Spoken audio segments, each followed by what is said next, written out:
नमस्कार, स्वागत है आपका न्यूज ब्लास्ट नेशनल में। आपके साथ मैं हूं श्वेता मिश्रा। चलिए खबरों के सफर को शुरू करते हैं। दिल्ली से अदिति नागर की अहम रिपोर्ट। दिल्ली में एक पॉलिटिकल पार्टी की चर्चा है। जितिन प्रसाद द्वारा पार्टी दिए जाने की चर्चा है। पार्टी में शामिल हुए कांग्रेस के कई नेता भाजपा में शामिल होने की खुशी में ये पार्टी रखी गई थी। सचिन पायलट, आरपीएन सिंह, मिलिंद देवड़ा इस पार्टी में शामिल हुए और साथ ही ज्योतिरादित्य सिंधिया और जफर इस्लाम समेत कुछ खास लोग भी शामिल हुए इस पार्टी में।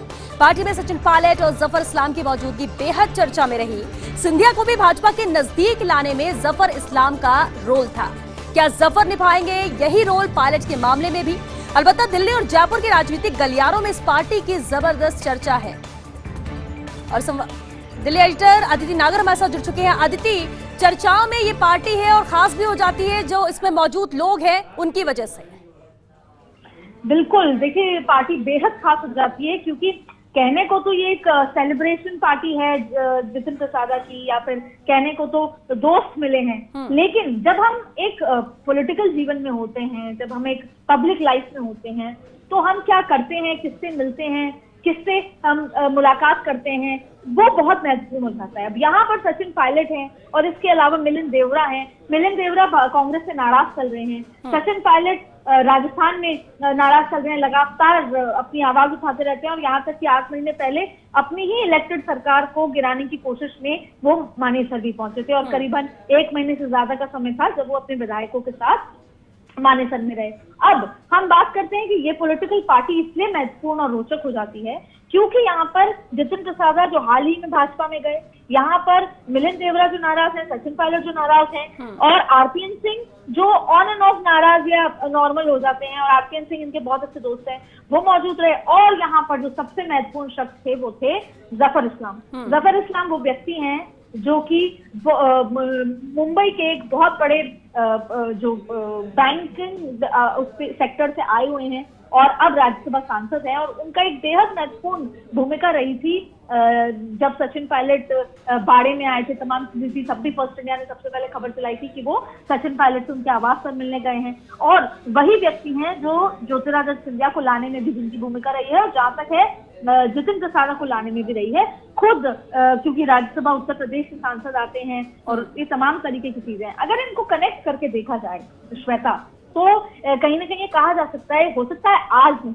कल नहीं, परसों नहीं, महीने भर नहीं, 2 महीने भर नहीं, लेकिन अगर मिलिंद देवड़ा हो, आरपीएन सिंह हो या खुद सचिन पायलट हो, वो अगर भाजपा की तरफ हाथ बढ़ाएं तो जफर इस्लाम इसमें एक ब्रिज का काम करेंगे, जो शायद उन्होंने पहले किया भी है सचिन पायलट के केस में। हालांकि मित्र हैं, अगर उन सभी से पूछा जाए तो कहेंगे कि हम मुंबई के पुराने दोस्त हैं और बहुत पुराने दोस्त हैं, लेकिन मैं एक बार फिर कहूंगी, जब हम पॉलिटिकल लाइफ, पब्लिक लाइफ में होते हैं तो हम ये देखते हैं कि हम किस पार्टी में और किन से मिल रहे हैं, तमाम तरीके की चीजें। हालांकि सचिन पायलट पहले भी एनसीपी में भी बहुत सारे लोग हैं जिनके मित्र हैं, उनके साथ भी जब भी वो वीकेंड पे आते हैं तो मुलाकात करते हैं, लेकिन फिलहाल दिल्ली से जयपुर तक ये बेहद महत्वपूर्ण चर्चा है क्योंकि ये इतना क्रिटिकल समय है जहां पर सचिन पायलट ने एक बार फिर अपने जिसे कहते हैं कि वाणी को अनलॉक करते हुए कहा है कि मैं आला कमान से खुश नहीं हूं, या मैं जो वादे मुझ पर किए गए थे। हालांकि सचिन पायलट ने आगे आकर कभी ये वादे नहीं बताए कि उनके वादा खिलाफी क्या हुआ, लेकिन अक्सर ही कह चुके हैं कि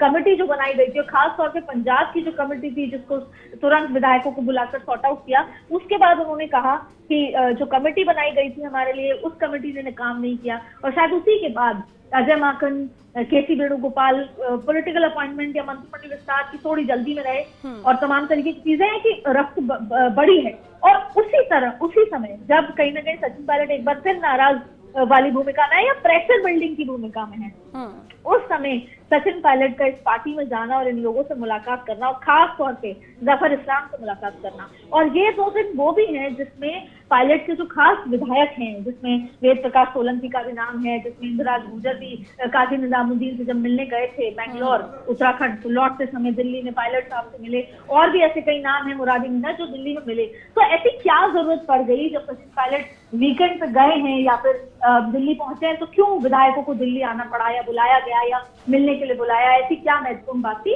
तो ये कहा जा सकता है श्वेता कि ऑल इज नॉट वेल, कुछ और दिल्ली में पक रहा है। हो सकता है कि पक के तैयार होने में महीनों लग जाएं या साल भी लग जाएं, या ये सब सॉर्ट आउट हो जाए। अब आलाकमान इसको कैसे देखता है, लेकिन मैं आपको बताऊं एक यहाँ पर एक कहानी जितिन प्रसाद को लेकर। जब जितिन प्रसाद कांग्रेस में थे तो एक बार उन्होंने राहुल गांधी से ये बात कही कि मैं उत्तर प्रदेश का अध्यक्ष बनना चाहता हूँ, और उस समय वो एग्जिस्टिंग मिनिस्टर भी थे, और उन्होंने ये बात कही कि मैं उत्तर प्रदेश का अध्यक्ष बनना चाहता हूँ, और मैं मिनिस्टर अगर अध्यक्ष बनूंगा तो मैं मिनिस्टरशिप नहीं छोड़ूंगा। और ये बात जब उन्होंने कही, उसके कुछ घंटों के बाद वो अध्यक्ष किसी और को बना दिया गया, और उनको केवल किसी एक छोटे जो सेक्टर से बोलते हैं उसका अध्यक्ष बनाया गया।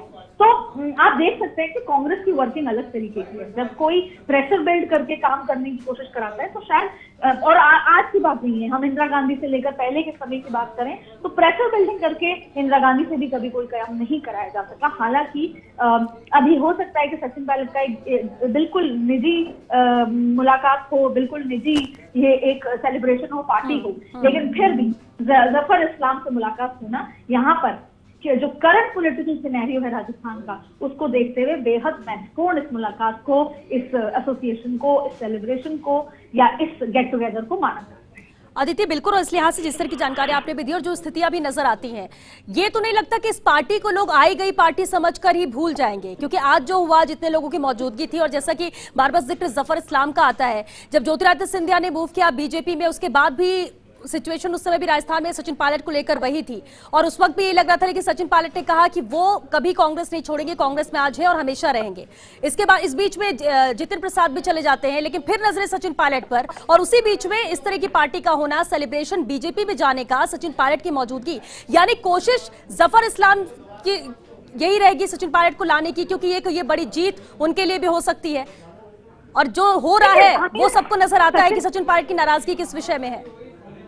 देखिए, सचिन पायलट के जो करीबी हैं विश्वेंद्र सिंह, उनसे कुछ समय पहले फर्स्ट इंडिया ने बात की थी, करीबन 4 दिन पहले, और विश्वेंद्र सिंह ने कहा था कि मैं और सचिन पायलट भाजपा में नहीं जा रहे। और जहां तक उनका खुद का सवाल है, वो एज मुख्यमंत्री अशोक गहलोत के साथ, मुख्यमंत्री प्रदेश के मुखिया अशोक गहलोत प्रदेश के मुखिया, और उनके साथ है विधायक होने के नाते। तो उस वक्त उन्होंने कहा था कि वो भाजपा नहीं जा रहे। सचिन पायलट हमेशा कह चुके हैं वो भाजपा नहीं जा रहे, लेकिन ये भी सत्य है कि सचिन पायलट अपने 18 विधायकों के साथ जब मानेसर में रुके तो अनिल जैन से लेकर भाजपा की उसमें भूमिका थी।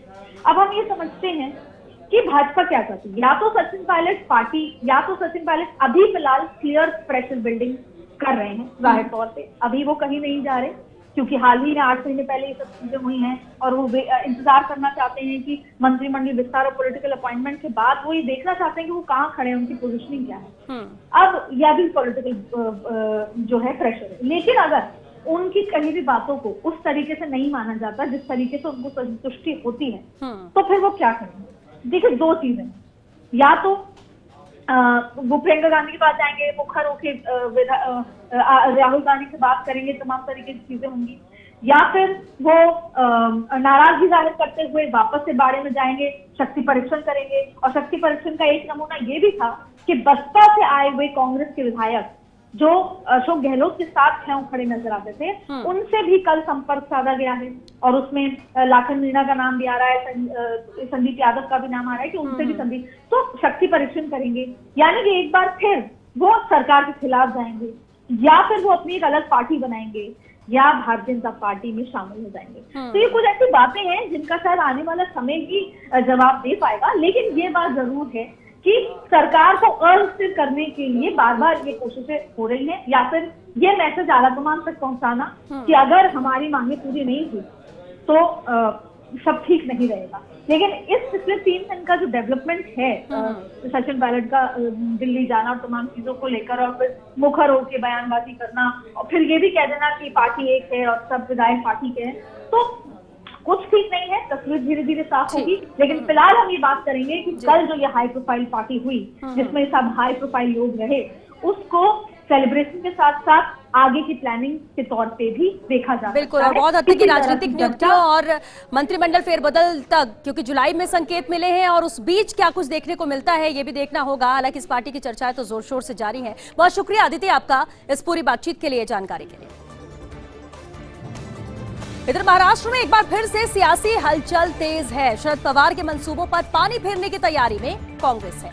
महाराष्ट्र में तीनों दल मिलकर चुनाव लड़ने से सहमत नहीं है, क्योंकि शरद पवार एनसीपी को बनाना चाहते हैं राष्ट्रीय स्तर पर भाजपा का विकल्प। इसको लेकर शरद पवार ने प्रशांत किशोर के साथ मुलाकात भी की, लेकिन इन दिनों कांग्रेस अपने सहयोगी दलों से नजर नहीं आ रही है खुश। कांग्रेस प्रदेश अध्यक्ष नाना पटोले ने साफ संकेत दिए हैं, कांग्रेस आगामी सभी चुनाव अकेले ही लड़ेगी। नाना पटोले ने महाराष्ट्र में कांग्रेस का मुख्यमंत्री बनाने की भी यहां पर बात कही है। शिवसेना ने भी 5 साल तक उद्धव के सीएम बने रहने का स्टैंड लिया है। तो सब कुछ ठीक महाराष्ट्र में भी नजर नहीं आ रहा है। सियासी हलचलें यहां पर तेज हैं। शरद पवार ने प्रशांत किशोर के साथ मुलाकात की थी और इन दिनों कांग्रेस अपने सहयोगी दलों से क्योंकि खुश नजर नहीं आ रही है। कांग्रेस प्रदेश अध्यक्ष नाना पटोले जिन्होंने साफ संकेत दिए कि कांग्रेस आगामी सभी चुनाव अकेले ही लड़ेगी। नाना पटोले ने महाराष्ट्र में कांग्रेस का मुख्यमंत्री बनाने की भी यहां पर बात कही थी और इधर शिवसेना ने भी 5 साल तक उद्धव के सीएम बने रहने का स्टैंड लिया।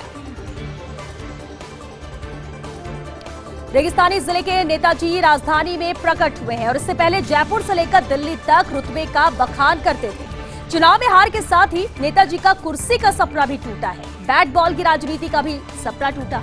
हालांकि बीते दिनों संगठन के एक कार्यक्रम में वो काफी सक्रिय भी नजर आए, लेकिन इन दिनों मायूस नेताजी नजर आ रहे हैं अलग थलग ही। तो पहले और अब की स्थिति में थोड़ा सा बदलाव नजर आता है। जयपुर से लेकर दिल्ली तक रुतबे का बखान करते थे ये नेताजी। राजधानी के नेताजी की भूमिका की छानबीन। भाजपा के इन विधायक नेताजी की सरकार पर रहते हैं तीखे प्रहार। कोरोना काल के दौरान भी खामियों पर सरकार को घेरे रखा, लेकिन बीते दिनों शहरी सरकार को लेकर चुप्पी साधी है। शहरी सरकार को लेकर चुप्पी को लेकर भी अब यहाँ सवाल उठ रहे हैं। इन्हें पहली बार के विधायक बने दूसरे नेताजी का भी समर्थन है। शहरी सरकार को लेकर इनकी भूमिका के उच्च स्तर पर छानबीन की चर्चाएं भी यहाँ पर की जा रही है, क्योंकि उच्च स्तर पर भूमिका इनकी क्या रही है, छानबीन की जा रही है इसे लेकर। आला आईएएस का शायराना अंदाज। हाल ही में ब्यूरोक्रेसी के मुखिया की दौर से बाहर हुए थे। सचिवालय से बाहर जाते ही काव्य संसार में डूबे हैं। अपनी रचनाओं को सोशल मीडिया पर भी ये शेयर कर रहे हैं। सचिवालय से लेकर सत्ता के गलियारे तक उनकी कविताओं की चर्चा रहती है। तो हाल ही में ब्यूरोक्रेसी के मुखिया के दौर से बाहर हुए, सचिवालय से बाहर जाते ही अब ये काव्य संसार में डूबे हुए और अपनी रचनाओं को सोशल मीडिया पर भी शेयर कर रहे हैं। कुर्सी बचाने को लेकर नेताजी की दिल्ली दौड़। कैबिनेट विस्तार में नेताजी के बाहर होने की अटकलें, कुछ पुराने मंत्रियों को ड्रॉप कर नए को मौका देने की यहां पर अटकलें चल रही हैं। अटकलों को लेकर मुरझाए कुछ मंत्रियों के चेहरे भी हैं। अगले 2.5 साल तक कुर्सी बचाने की दिल्ली में जद्दोजहद। और बीते दिनों इन नेताजी ने व्यथा भी सुनाई थी। बमुश्किल पहली बार मंत्री बनने का मौका मिला, कैसे जाने दें।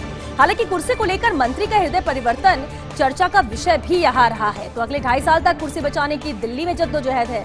बीते दिनों इन नेताजी ने अपनी व्यथा भी इसे लेकर सुनाई थी। केंद्रीय कैबिनेट में रीशफल को लेकर जेडीयू की प्रेशर पॉलिटिक्स। अपना दल जेजेपी और जेडीयू कर रहे केंद्र में भागीदारी की मांग। अनुप्रिया पटेल और दुष्यंत चौटाला ने दिल्ली में मुलाकातें की। वहीं नीतीश भी इस बार मांग रहे हैं सीट के अनुपात में प्रतिनिधित्व, और ऐसे में बिहार से 3 सीटों पर प्रतिनिधित्व की मांग जोर पकड़ रही है। इनमें सवर्ण, पिछड़ा और दलित को समान अधिकार मिले, प्रतिनिधित्व की मांग है। वहीं बिहार को विशेष राज्य का दर्जा देने की मांग ने भी यहाँ पर जोर पकड़ा हुआ है। मंत्री डॉक्टर सुभाष गर्ग के ट्वीट की खास चर्चा। गर्ग का ट्वीट सियासी गलियारों में कई इशारे कर रहा है। ये मौसम ही है ऐसा, आतुर है परिंदे घोंसले बदलने के लिए। राजनीतिक गलियारों में चल रही इस ट्वीट की खास चर्चा, आखिर कौन नेता है जो पार्टी बदलने के लिए ललायत है, क्योंकि सियासी मौसम तो इन दिनों चल रहा है। ऐसा ही जितिन प्रसाद ने बदला है हाल ही में अपना पाला। अब इस फहरिस्त में आखिर कौन होंगे, कौन से वो नाम आगे हैं, कहीं ना कहीं ये इस ओर इशारा कर रहा है। जो ट्वीट यहाँ पर किया गया डॉक्टर सुभाष गर्ग के जरिए, ये मौसम ही ऐसा है, आतुर है परिंदे घोंसले बदलने के लिए। उत्तर प्रदेश में मिशन 2022 की तैयारी में जुटी है भाजपा। चुनावी तैयारियों को लेकर कार्यकर्ताओं को खुश करने में भाजपा जुटी हुई है। 1 लाख कार्यकर्ताओं को सरकार और संगठन में जगह मिलेगी। जुलाई तक संगठन और सरकार में 1 लाख कार्यकर्ताओं को जगह दी जाएगी। और पिछले दिनों एक बैठक में कुछ मंत्रियों विधायकों ने ये मुद्दा उठाया था। जातीय समीकरण को देखते हुए नियुक्तियां भी यहां पर दी जाएंगी, ऐसा कहा जा रहा है। अब मुखर होने लगे हैं चुप्पी वाले विधायक। पायलट ग्रुप के 4 विधायकों ने साधी थी चुप्पी, लेकिन अब 2 विधायकों ने बयान दिए। दीपेंद्र शेखावत और ब्रजेंद्र ओला ने ये बयान दिया है। पायलट द्वारा उठाए गए मुद्दों का समर्थन किया है इन दोनों ही विधायकों ने और कहा कि जो हमारे मुद्दे थे उन पर जल्द फैसला हो। माना जा रहा है कि इन दोनों को बयान के लिए निर्देश मिला है और इसके बाद ही अब एक के बाद एक बयान जारी हो रहे हैं। हालांकि अभी रमेश मीणा व हरीश मीणा चुप है, इन दोनों की तरफ से कोई बयान नहीं आया है, लेकिन 2 विधायक मुखर होते हुए नजर आ रहे हैं।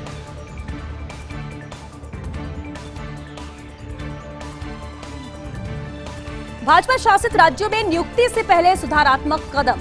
केंद्रीय नेतृत्व ने भाजपा शासित राज्यों को सलाह दी, सरकार और संगठन में नियुक्ति से पहले वैचारिक पृष्ठभूमि की जांच हो। इसके साथ ही इंटरनेट और सोशल मीडिया प्लेटफॉर्म की भी यहां पर जांच की जाए। मध्य प्रदेश में तुषार पांचाल विवाद के बाद सतर्कता बरती जा रही है। सरकार और संगठन के सभी स्तरों पर मौखिक सलाह भी यहां दी गई है। तो इंटरनेट और सोशल मीडिया प्लेटफॉर्म की यहां पर जांच की जाए इस मामले को लेकर। जिस तरह से सरकार और संगठन में नियुक्ति से पहले ही वैचारिक पृष्ठभूमि की जांच की जानी चाहिए, ये कहना है। मोदी कैबिनेट रिशफल से पहले मंत्रालयों को लेकर क्रेज। रेल, कृषि, कानून मंत्रालय को लेकर सामने आ रही है दावेदारी। बिहार के नेताओं में रेल, कृषि मंत्रालय को लेकर यहां पर होड़ मची हुई है। हालांकि मध्य प्रदेश भी रेल मंत्रालय को लेकर दावेदारी जता रहा है। वहीं बिहार से वित्त मंत्रालय को लेकर भी दावेदारी यहां पर उठ रही है। तो रिशफल को लेकर ही दावेदारी अब राज्यों के स्तर पर भी सामने आ रही है।